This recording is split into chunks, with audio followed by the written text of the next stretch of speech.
लोग होते हैं, 3 यात्री जो होते हैं घूमने के लिए कहीं निकले हैं। कहाँ निकले हैं? तीनों घूमने के लिए निकले हैं। फिर तीनों एक जगह पे मिलते हैं, ठीक है। अब तीनों जो यात्री है तीनों एक जैसा लगता है लगभग, सबके कद काट एकदम बराबर, लंबे लंबे चौड़े चौड़े, ठीक है, सब देखने में एक जैसे लग रहे हैं। अब तीनों के पास 2-2 थैले हैं। कितने थैले हैं? 2-2, एक आगे लटकाए हुए हैं, एक पीछे लटकाए हुए हैं। लेकिन तीनों का जो चेहरा का एक्सप्रेशन है, हाव भाव एकदम अलग अलग है। जो पहला यात्री है वो एकदम थका हुआ लग रहा है, एकदम निराश लग रहा है, ठीक है। और दूसरा जो यात्री है वो थका हुआ है लेकिन निराश नहीं है। निराश समझते हो ना, दुखी हो ना, हाँ वैसा ही। और जो तीसरा व्यक्ति है वो बहुत खुश है। क्या है? बहुत खुश है। तीनों एक जैसे है, तो तीनों मिलते हैं तो एक पेड़ के नीचे बैठ के विश्राम करते हैं, आपस में बातें करते हैं, है ना। कुछ बात करते हैं, तुम कहाँ से आए हो, कहाँ जा रहे हो, इस तरह का बात लोग करते ही है। ये तीनों आपस में बात कर रहे हैं। थोड़ा देर सुस्ता लिए पेड़ के नीचे, उसके बाद वो तीनों जाने लगे। थोड़ा दूर चले तो देखते क्या है कि आगे एक बड़ा सा पेड़ है ना, उस पे एक महात्मा जी बैठे हुए। कौन बैठे हुए हैं? महात्मा। तो महात्मा जी जो क्या थे, वो तीनों को देख के मंद मंद मुस्कुरा रहे थे। मंद मंद मुस्कुराना मतलब धीरे धीरे मुस्कुराना, समझे।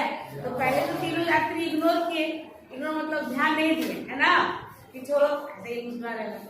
लेकिन महात्मा जी लगातार मुस्कुराए जा रहे थे तीनों को देख देख कर, है ना। तो जब मुस्कुरा रहे थे तब लास्ट में तीनों को रहा नहीं गया, वो तीनों महात्मा जी के पास पहुंच गए और उन्होंने महात्मा जी को प्रणाम किया। और फिर उनसे पूछा कि आखिर आप हम लोग तीनों को देख के क्यों हंस रहे हैं, है ना। तो बोले कि पहले पूछे क्यों हंस रहे हैं, क्या हम जोकर दिख रहे हैं, क्या बेढंगे दिख रहे हैं। अपने आप को देख रहा, तीनों ठीक लग रहा, देखने में कद काट एकदम बराबर लंबा चौड़ा आदमी तीनों के तीनों। तो महात्मा जी बोले कि हम तुम्हारे सवाल का जवाब देंगे, पहले तुम मेरे सवाल का एक जवाब दो। जब तुम मेरे सवाल का जवाब दोगे तो तुमको अपने सवाल का जवाब अपने आप मिल जाएगा। हाँ, तो बोले कि ठीक है पूछिए। तो महात्मा जी बोले कि मान लो, देख रहे हो मैं तुम तीनों के पास कितने थैले थे? 2 थैले थे ना, एक आगे और एक पीछे, समझे। तो 3 थैले थे, सॉरी 2 थैले थे, है ना। तो आप बताओ, अगर मैं तुम्हें हर इंसान की, दुनिया में जितने इंसान है सब में अच्छाइयाँ होती हैं और बुराइयाँ भी होती है ना। कोई ऐसा इंसान है जिसमें सिर्फ अच्छा ही हो, और ना ही कोई ऐसा इंसान है जो सिर्फ बुरा ही हो। कहीं ना कहीं अपने परिवार के लिए अच्छा तो होता ही है। अगर बुरा से बुरा आदमी भी है तो अपने बीवी बच्चों, अपने माता पिता के लिए वो अच्छा है ना। तो ऐसे लोग हैं। तो मैं अगर तुम्हें अच्छाइयाँ और बुराइयाँ दूं तो आप किस थैले में रखिएगा, ठीक है। तो जो पहला यात्री था जो थका हुआ था, निराश था, उसने कहा कि जो मैं बुराई हूँ वो आगे के थैले में रखूंगा और अच्छाई पीछे के थैले में रख दूंगा। तो उसके बाद ताकि मैं देखता रहूं कि दुनिया कितनी बुरी है, मुझे हमेशा याद रहे कि दुनिया कितनी बुरी है और मुझे ऐसे लोगों से दूर रहना है। ज्यादातर लोग यही करते हैं, बुरे व्यक्ति से दूरी बना कर करते हैं ना। तो ठीक है। अब दूसरा व्यक्ति से पूछा गया कि तुम बताओ तुम क्या करोगे, है ना। उसने कहा कि मैं अच्छाई को आगे के थैले में रखूंगा ताकि ये मुझे देख देख के मुझे याद रहे कि मुझे इन अच्छे लोगों की तरह बनना है ना। और बुराई को पीछे के थैले में रखूंगा ताकि मुझे याद रहे कि मुझे इनके से बेहतर बनना है, उससे अच्छा इंसान बनना है। उस बुरे व्यक्ति को देख देख के, बुराई को देख देख के मुझे उससे और भी अच्छा बनना है। अब जो तीसरा आदमी था जो बहुत खुश था, उसने क्या कहा, उसका जवाब क्या था, ध्यान से सुनना, ठीक है। तीसरे ने कहा कि मैं अच्छाई को आगे रखूंगा ताकि मुझको देख के मुझे देखती रहूं, मैं देखता रहूं कि दुनिया कितनी आपकी सुंदर है ना। उस तीसरे व्यक्ति ने कहा कि मैं अच्छाई को आगे रखूंगा और इसको देख के मैं हमेशा देखता रहूं कि दुनिया कितनी सुंदर है और बुराई को पीछे के थैले में रखूंगा और एक और काम करूंगा। पूछे महात्मा जी तुम क्या करोगे? उसने कहा कि पीछे के थैले में थोड़ा सा छेद करूंगा। क्या करूंगा?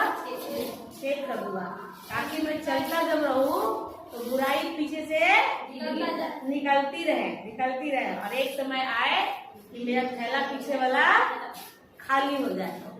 तब महात्मा जी बोले कि हाँ, जैसा मैंने सोचा, जैसा मैंने पढ़ा था वो निराश था। क्यों?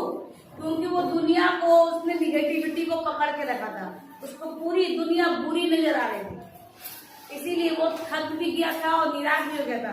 जब हम सब जगह बुराई देखते हैं ना तो हमें उदासी आ जाती है, लगता है कि कितनी बुरी है ये दुनिया, इस दुनिया में वो जीना, तो हम निराश हो जाते हैं। दूसरा व्यक्ति है, वो क्या कह रहा है कि अच्छाई को आगे रखेंगे, उसकी तरह बनना है मुझे, लेकिन बुराई को पीछे रखेंगे, है ना, ताकि मैं उससे दूर रहूं, पॉसिबल है उससे बेहतर बनूं। अब ज्यादा काम करने खोजोगे तो क्या होगा? थक जाओगे, लाइफ में थक जाओगे। जैसे हो उसी में खुश रहना सीखो। और जो तीसरा व्यक्ति, अगर आप सच में खुश रहना चाहते हैं तो पॉजिटिविटी को अपनाइए। तो तीसरा व्यक्ति क्या बोला? अच्छाई को आगे रखूंगा ताकि मैं देखूं कि दुनिया कितनी खूबसूरत है। कभी कभी क्या होता है, जब आपको पूरी दुनिया बुरी नजर आ रही है, इसका मतलब दुनिया बुरी नहीं है, आप बुरे हो। कौन बुरा है? आप, क्योंकि पूरी दुनिया को बुरी नजर आ रही है। ऐसा हो सकता है कि पूरी दुनिया ही बुरी है और आप अच्छे हो? हाँ, नहीं ना। जीवन में अगर खुश रहना है तो पहले तो पॉजिटिविटी को अपनाइए, अच्छा सोचिए, दूसरों के बारे में भी अच्छा सोचिए और बुराई को छोड़ दीजिए। अगर आप दूसरों में भी अच्छाई से ढूंढिएगा तो सदा खुश रहिएगा, और अगर बुराई ढूंढते रहिएगा तो पहले व्यक्ति की तरह बन जाइएगा, थक जाइएगा, निराश हो जाइएगा। क्या बनना चाहते हैं? खुश रहना चाहते हैं ना। लाइफ में हर आदमी क्या चाहता है कि वो खुश रहे। तो खुश रहने के लिए क्या करना होगा? हमें दूसरों में अच्छाइयाँ ढूंढनी होगी, समझी?